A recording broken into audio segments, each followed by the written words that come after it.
Welcome to CompuPsychology 101. How computers think. Alright, they're machines, they don't actually think, that's why it's in quotes. But how they process is complex, but also simple. So, they only compute per core one thing at a time. Even when you have multiple threads, if it's running on a single core, they're taking turns. Your multiple processes, if you've ever seen your task manager and you see how many processes you have running, but you've only got 4 cores on your computer or something like that, but it's got 132 processes running at that time. How does that work? It can only do as many things as it has cores to do at the same time. Even with multi-threading and multiple processes, they just take turns. The operating system gives a little bit of execution time to one, it takes its turn, it does its thing, it returns, and then the next task gets a little bit of time, and it just kind of time divides. But as far as individual threads, how does that work? And that's easier to understand, because basically here it's going to process a portion of your thread, and then it's going to hand it back to the operating system. The operating system is going to take control back, and it's going to hand it to the next tasks. It's going to run a little bit of some other thread. It's going to take control back. But as far as your program's concerned, it really has one set of ways of doing things. So let's take a look here real quick at kind of a sample of machine code and how does machine code work. Now this is not actual codes or actual memory addresses. This is just, it's the same structure as is real, but you would definitely have more in the command codes. They would be longer 32-bit commands. That's what a 32-bit processor is. It works on a 32-bit word. That means 4 bytes to make up a full word. That means every command is going to be 32 bits long. On a 64-bit processor, you're dealing with 64 bits, or 8 bytes per command. That's just for the basic code. Then sometimes there's additional parameters, memory addresses, data, stuff like that, that these commands get. The basic general gist of what I'm trying to get at here is it really just does one thing. We're not really going to be studying deep into machine code. We're just going to kind of use this as an example as far as how these computers run. So, they've got a bunch of different command codes that are given there, and this would be for an 8-bit processor, and even the 8088, which was before the 2, 3, 4, 5, and 686 series processors. I think they had a 686 as well. I know 2 through 5 they definitely had, and that was before Pentiums. So, yeah, anyway. But the 8088 was a 16-bit processor. It still talked on an 8-bit bus. But this stuff here, we're talking about like old computers, like Nintendo Entertainment System computers. Commodore computers would have run 8-bit command structures. But on that command structure, if you get a good programmer's reference for that processor, there's a series of command codes inside that processor. What that means is if it's executing at that particular spot in the memory, it's checking to see, does it match this? Does it match this? These are a number of different commands that it's going to have to match. Wherever that execute is, it needs to match a command. If you're writing an assembly, whenever you write an assembly here, and it's kind of a abbreviated text that means that code. So that way we don't have to remember that code number when we're programming an assembly. It makes it a little bit easier for the computer to just translate it for us. So we type in this, and the computer turns it into that as it assembles. And then the processor will read this, and it will try and figure out, okay, what am I doing? So this is in plain English. In our case, there's a code to mean this is not an accurate code on any existing processor. I just made this up for a demonstration. But there's going to be codes in there that mean no operation, codes in there to jump to a different address, and we'll see an example over here with the memory map side of things too. Jump to another address, saving the return location. I'll explain that a little bit more too. Return after a jump to after a JSR. This guy here is your JSR. Once you jump to the other address, then you can return back to where it was. It kind of remembers your last returns, where you last jumped from. That way you can return back to it, and it will jump to the command right after it. We'll get an example of that when I look at the memory map a little bit. Then I can kind of explain the roots of how this thought process works for these computers. Then we'll take a look at a more humanized code, and that will give us a better indication as far as how they also only do one thing at a time. You know, you would think all these classes are their own programs and they're doing their own thing all at the same time. Not really. I'm going to explain to you how that goes step by step. Everything the computer, that's what my whole point is of this whole thing, is computers work step by step. So these steps are in here, and each one of these commands also would have a certain amount of clock cycles it will take to complete that. No op might just be a single clock cycle that it no ops for. A jump instruction may take 2 clock cycles, for example. A JSR might be 3 or 4 clock cycles. A return might be 3 or 4 clock cycles. Some of the other ones, they've got a whole bunch of other commands. This is just a few examples to kind of get us going. As they do things like move stuff in and out of registers, which are special memory addresses right in the processor. So not everything is on those RAM chips. Some of it's actually in the processor, in registers. It can be moved there. Math can be done to them. Decisions can be made on them. I don't actually have any of the math and decision stuff up here. I've just got enough to kind of give the idea of steps. So these are sample memory addresses, and in our case we have a bunch of the execs, and I just didn't have enough space on the screen to add additional examples.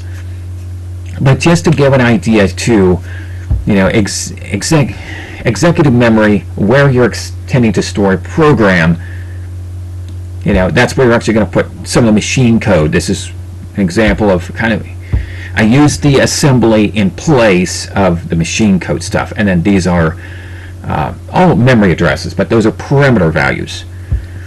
So, all right, so different purposes of memory.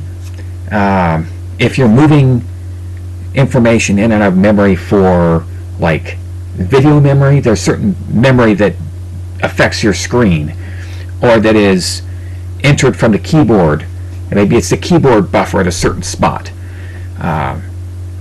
There's a lot of different types of memory, and if you know the memory map, you can work your way around the computer. The memory it's where everything is. It's where your pictures are stored while they're being displayed. You're running programs. All kinds of stuff can be saved to memory. But in our case, we're really just talking, the main thing is to kind of show an example of what this looks like. So when the computer starts, it would load your boot program. Let's say this is what you're booting to. And it's going to load up these memory addresses. It's going to take this program, all these values, and it's going to shove them in these memory addresses. And then it's going to put the execute pointer here at the first memory address. It will execute this, and that moves it down to the next one. So this is a no operation. So it doesn't do anything. This is a jump saving return address. So its parameter is, where does it jump to? Jumps down here to memory address 5, all the way down here. Oh, we got another JSR. That was something I wanted to mention too. You know, as it saves the return address, it will continue to kind of have a stack. If you ever heard the term stack, there's other uses for that term, but one of them is to remember what it was doing previously. And we'll kind of look at stack again when I do my next example. That's a lot more human readable, but this is just to kind of show the root of what this is. And whenever you're programming in other languages, it's going to equate whatever you're doing either through the interpreter or through the compiler into this type of stuff right here. It basically becomes this. Your execute file becomes a series of these values, and when the computer runs it, it loads it into memory somewhere, and then it's going to do that pointer here. So we went down to our JSR here, goes down to our next JSR here, which is a return. Actually, that should not have been 8. That should have been, I think. No, that's correct. Okay. So anyway, it returns to here because this is the one right after it. And then this one returns to our last one in the stack. It looks up the stack. So where was I? I was here. Where was I here? And we're going back over here to jump. And really, this is a program that would do absolutely nothing except for be for academic purposes in explaining the computer procedure of thought. So here you have a memory map. And unfortunately, I couldn't throw in more in there. But like, for example, if you're in basic text mode, there are certain addresses that if you change those certain memory addresses, you'll put letters on the screen. You change other memory addresses, and you'll change the colors of those letters. You read from other memory addresses, and you'll get the keyboard inputs. You'll get the mouse inputs. You write to other memory addresses, and you're starting to work with other hardware, such as printers and all kinds of other stuff. So that's the root of how a computer thinks at its machine level. Cyber Psychology 101, right? All right. Now what I'm going to do is we are going to take a look at a program up in here. This is a sample program. All of the code is on the screen. So this is a Python program, and the point behind this program is to show us how we get this output that proves computers do one thing and a predictable thing at a time. So it's first going to create all this, but it is not going to run this. These are just definitions, and it will create them but not run them until they are called.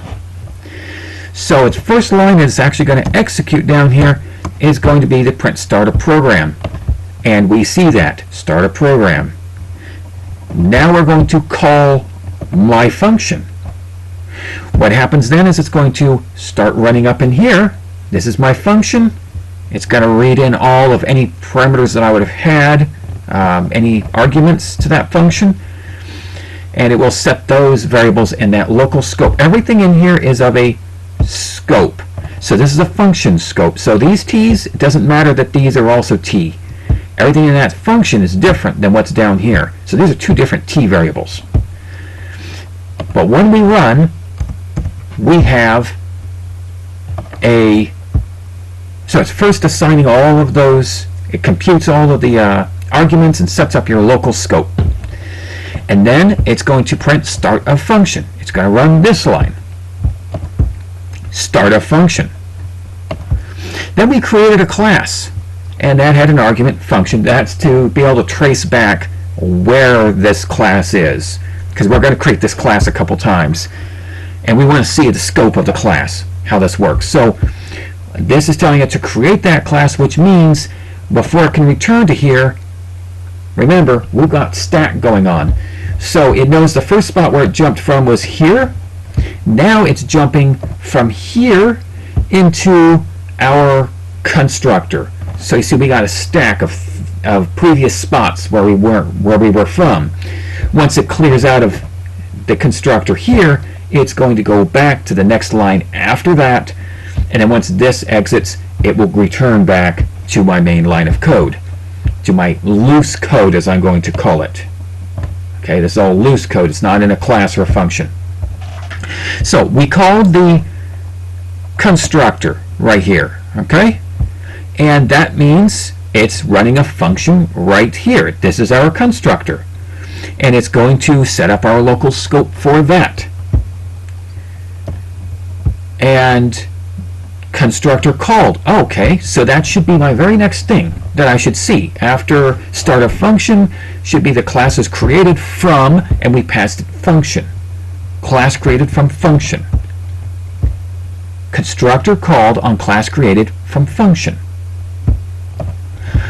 And then it's going to run the next line, which is to save that, so that way we can call it whenever we call the method, and we can call it whenever we call the destructor. We can see, we can see these other times as well, that this is this instance of the class and not a different one. So it sets that, and then it's going to return. It's looking back at the stack to see where did it come from. It is now running at this point, and now we're going to call the method. Calls a function here, sets up its local scope, runs this. So now we should see the method called from the class created. All right. And method called from on class created from function. All right, and then end of function was next, because that is the very next thing. So after it ends any function, it's going to also do garbage collection. That's one of the things here that many of these programs will do, like like Python and PHP and Java. They're going to do, if they're a more advanced language that has that garbage collection in it, then it's going to clean itself up. That means any references to anything, the references to this self is gone, but this class still exists because it's linked to here, and this function is still, we still have a pointer back to that. It's still in the stack. So, end of function, right? We printed that after we called the method, and it cleans up the method, then it comes back and runs this. End of function, we saw end of function. Now what happens at the end of a function? It's going to garbage collect. It no longer needs this, and there's no longer any other reference to that class. We're no longer in this function. We're no longer in this function. These have already returned. This function is closing out. There's no more valid references to my class. Therefore, after that, after end of function, it calls that destructor. Destructor called on class created from function. So, during that garbage collection, it is now going to run this function. It will set up its local variables, the self, where it now has access to be able to call where it was from. That it was created up in here, but that variable is a part of that class. So it's not actually a part of that function anymore. That's what we did, is we sent it to that class. But now, destructor called on class created from function. And then it exits, it garbage collects. It no longer needs the class at all or anything else. Doesn't need the, anything. So it's gone. And then this is gone too. So it returns from here. Doesn't have anything else to do here. We are now down to right after the function, because the function has now returned. It would assign any variable that was returned from that, if there were any variables returned, to their new values, and it would run this next line of code, which is return after function, but before the class creation. This is the other class creation from the loose code. So here we go. We've got return after function, before class creation. And now we are creating the class again. We're going through that same concept. Class is created. We go into the constructor. It sets that up, runs, calls that. Once again, it's called now at this point with the loose code, so now we can see that. It's called the constructor from the loose code. And it sets that variable that we can access it later on. Garbage collects out of that. The class still exists because it's referenced outside here. And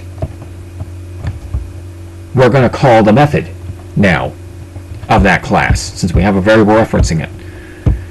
So it's still in existence, this class, and we're going to call that method. And method is now called from loose code. And so that's what it did. It called the method, it printed, it's returned, and last line of code. That's where we have our last line of code, but then as we exit, it's still going to call that destructor. Because once you reach that last line of code, now it's getting ready to garbage collect everything else in that Python program, and it is now shutting down. So that means destroying that class as well, calls the destructor, and we now have the end of our program. That was very predictable. Now, if we had multiple threading going on up in here, that would make that predictability a little bit less, because now it's going to depend on what the operating system decides to do as far as doing whatever it was going to do. Which order is it going to choose to run each thread? How long? That's not going to be as predictable, but within each thread, this was a good example of one thread and its predictability. If this was to spike off additional threads, the differences of the threads, that's what would be unpredictable. Thank you for watching.